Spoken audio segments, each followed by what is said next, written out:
Welcome back to physics forum. आज का video यूरोडोप सीरीज पे बेस्ड है। यूरोडोप सीरीज के पिछले वीडियो में हम लोगों ने प्रॉब्लम नंबर 1.2 को डिस्कस किया था, जो कि काइनेमेटिक्स के रिलेटिव मोशन के कॉन्सेप्ट पे बेस्ड था।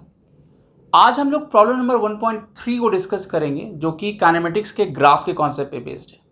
But before I start, don't forget to like, share and subscribe to my channel.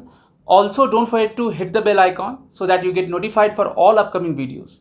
So with this, let's get started. तो सबसे पहले हम लोग प्रॉब्लम नंबर 1.3 का स्टेटमेंट देखते हैं। प्रॉब्लम का जो स्टेटमेंट है उसको पहले देखते हैं। तो स्टेटमेंट कुछ इस तरीके से है। A car starts moving rectilinearly first with acceleration a is equal to 5 meter per second square.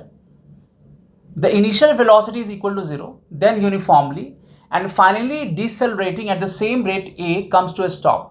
The total time of motion equals t is equal to 25 seconds. The average velocity during that time is equal to 72 km per hour. How long does the car move uniformly? तो अगर इस problem को हम लोग graphically बनाएं तो बहुत जल्दी बन जाता है, फास्ट बन जाता है, राइट। हालांकि इसका दूसरा भी तरीका है, बट हम लोग जो फास्ट तरीका है उसको अडॉप्ट करेंगे, ठीक है। तो सबसे पहले, क्योंकि इस प्रॉब्लम में एक्सेलरेशन के बारे में डिस्कस किया जा रहा है, तो हम लोग एक्सेलरेशन को वेलोसिटी टाइम ग्राफ में दिखा सकते हैं। एट द सेम टाइम यहाँ पर एवरेज वेलोसिटी की बात हो रही है, तो अगेन वेलोसिटी टाइम ग्राफ की हेल्प से हम लोग डिस्प्लेसमेंट को निकाल सकते हैं, ठीक है। तो पहले प्रॉब्लम का जो स्टेटमेंट है उसको एक्सेलरेशन वेलोसिटी टाइम ग्राफ पे हम लोग प्लॉट करते हैं, ठीक है। तो सबसे पहले क्या है कि ये एक्सेलरेट हो रहा है विथ 5 मीटर पर सेकेंड स्क्वायर, राइट। तो अगर 5 मीटर पर सेकेंड स्क्वायर से अगर एक्सेलरेट हो रहा है तो वेलोसिटी टाइम ग्राफ में ये एक स्ट्रेट लाइन होगा, नहीं, क्योंकि ये कांस्टेंट है। तो यहाँ पे वेलोसिटी टाइम ग्राफ का जो स्लोप होगा वो भी कांस्टेंट होगा, तो ये एक स्ट्रेट लाइन होगा। और क्योंकि स्टार्टिंग फ्रॉम रेस्ट है, तो यहाँ जो ग्राफ स्टार्ट होगा, इनिशियल वेलोसिटी 0 दिया हुआ है क्वेश्चन में, तो यहाँ से स्टार्ट होगा। तो ये फिर यहाँ आ गया, राइट। उसके बाद ये यूनिफॉर्म वेलोसिटी से मूव करता है, और फिर जितने अमाउंट से ये एक्सेलरेट हुआ था उतने ही अमाउंट से ये डिसेलरेट हो रहा है। ये प्रॉब्लम में दिया हुआ है, राइट। तो इसका जो ग्राफ होगा कुछ ऐसा होगा। अच्छा, यहां पर जो टोटल टाइम ऑफ जर्नी है ये 25 सेकेंड्स दिया हुआ है, मतलब ये 25 है। लेट्स से कि ये जो जिस सेक्शन में ये एक्सेलरेट हो रहा है उसमें जो टाइम लगता है लेट्स से t0 है, नहीं। तो यहां हम क्या एक्सपेक्ट कर सकते हैं कि यहां पर, क्योंकि ये सेम अमाउंट से डिसेलरेट होता है, तो ये अमाउंट जो होगा, ये भी जो वैल्यू होगा, ये t0 ही होगा। ऑल्टरनेटिवली हम ऐसा भी कह सकते हैं कि अगर ये थीटा है तो ये भी थीटा होगा, नहीं। जो tan थीटा होता है वो परपेंडिकुलर बाय बेस होता है, तो यहां भी जो परपेंडिकुलर है वो सेम है और tan थीटा दोनों में सेम होगा, तो जो बेस होगा वो भी क्या होगा, दोनों में सेम होगा। हालांकि ये ध्यान रखना है कि जब हम डिसेलेरेशन की बात करते हैं तो हम positive direction of T axis के साथ स्लोप देखते हैं। एक्चुअली हम लोग ये स्लोप देखते हैं, बट अगर हम मैग्नीट्यूड के टर्म में देखें तो ये थीटा हो गया, नहीं। और जो tan थीटा होगा परपेंडिकुलर बाय बेस, तो t0 ये वैल्यू भी जो होगा वो t0 ही होगा, राइट। तो यूनिफॉर्म वेलोसिटी से, अब यहां पर क्योंकि वेलोसिटी यूनिफॉर्म है, ये एक्सेलेरेटेड सेक्शन हो गया, ये डिसेलेरेटेड सेक्शन हो गया, और इस सेक्शन में ये यूनिफॉर्म वेलोसिटी से मूव कर रहा है। तो क्या हम इस टाइम को लिख सकते हैं, 25 मेरा टोटल टाइम था और ये t0 और t0, तो -2t0 हो जाएगा, राइट। तो ये 2t0 हो जाएगा। अब ये जो ऑब्वियसली क्योंकि यहां पर एक्सेलरेट हो रहा है तो ये वेलोसिटी v मैक्सिमम होगा, राइट, क्योंकि उसके बाद वो यूनिफॉर्म वेलोसिटी से मूव कर रहा है और उसका डिसेलरेट हो रहा है, तो ये मैक्सिमम वेलोसिटी होगा ड्यूरिंग जर्नी। v मैक्स जो होगा, हमें पता है v जो होता है, v max v equal to u plus at होगा, अंडर यूनिफॉर्म एक्सेलरेशन है, तो ऐसे लिख सकते हैं। अब इसका इनिशियल वेलोसिटी 0 दिया हुआ है, प्लस a जो है, a मेरा यहाँ पे 5 दिया हुआ है, इसका एक्सेलरेशन 5, और टाइम मेरा t0 है, तो ये v मैक्स का वैल्यू हमें पता है, राइट। अब इसके अलावा और क्या क्या इंफॉर्मेशन है हमारे पास, जो इंफॉर्मेशन है टोटल टाइम ये दिया हुआ है और एवरेज वेलोसिटी दिया हुआ है, राइट। अगर हम एवरेज वेलोसिटी देखें यहां पर, ठीक है, तो पहले डेफिनेशन देखते हैं एवरेज वेलोसिटी का। तो एवरेज वेलोसिटी का डेफिनेशन क्या है, ये है total displacement by total time. Total displacement by total time.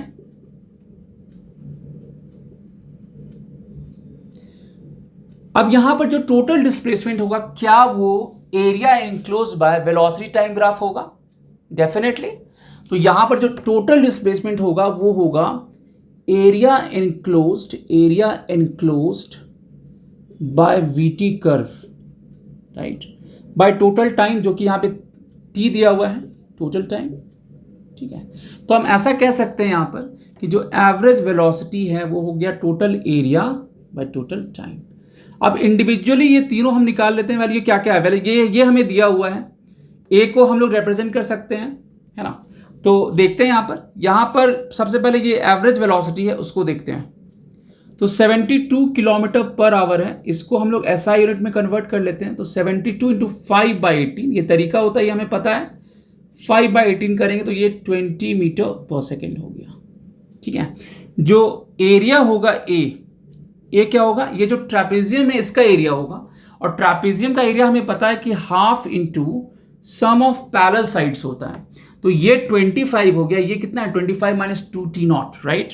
So this would be 25 plus 25 minus 2t0, sum of parallel sides, है ना, और इनटू हाइट कितना होगा वी मैक्स के इक्वल, so v max, right.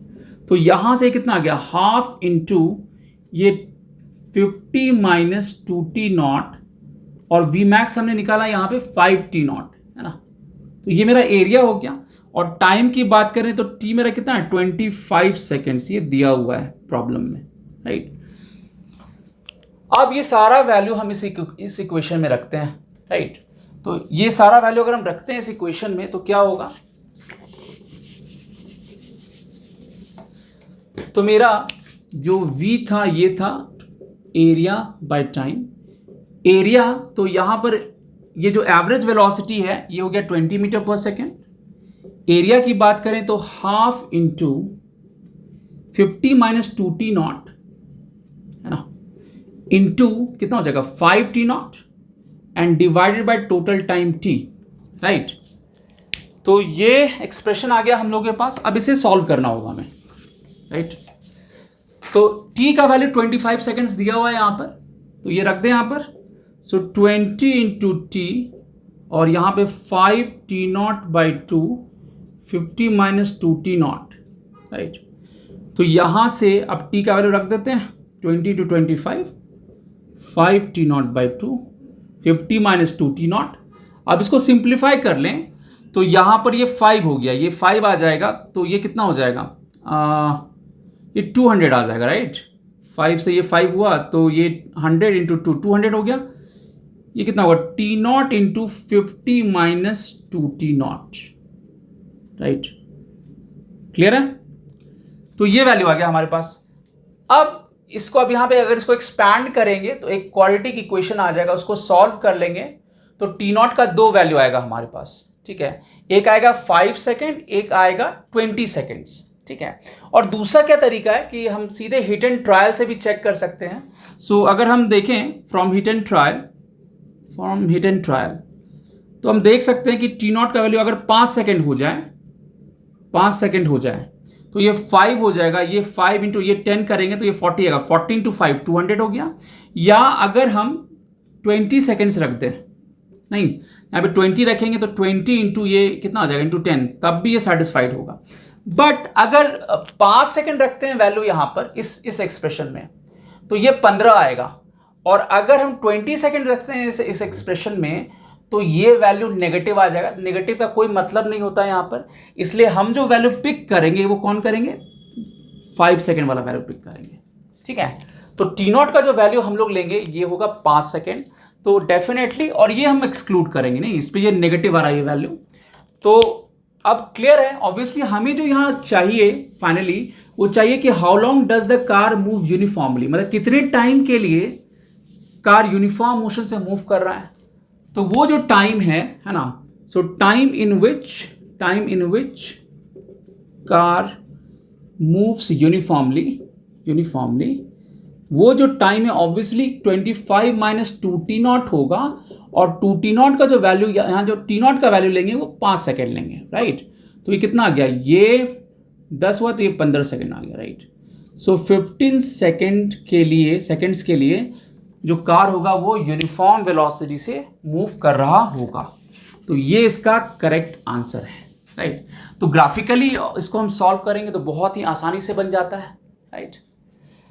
Interesting. So that's all for this video. यूरोडोप series के next video में हम लोग फिर मिलेंगे एक नए प्रॉब्लम के साथ। तो मिलते हैं अगले वीडियो में। Till then take care, good bye.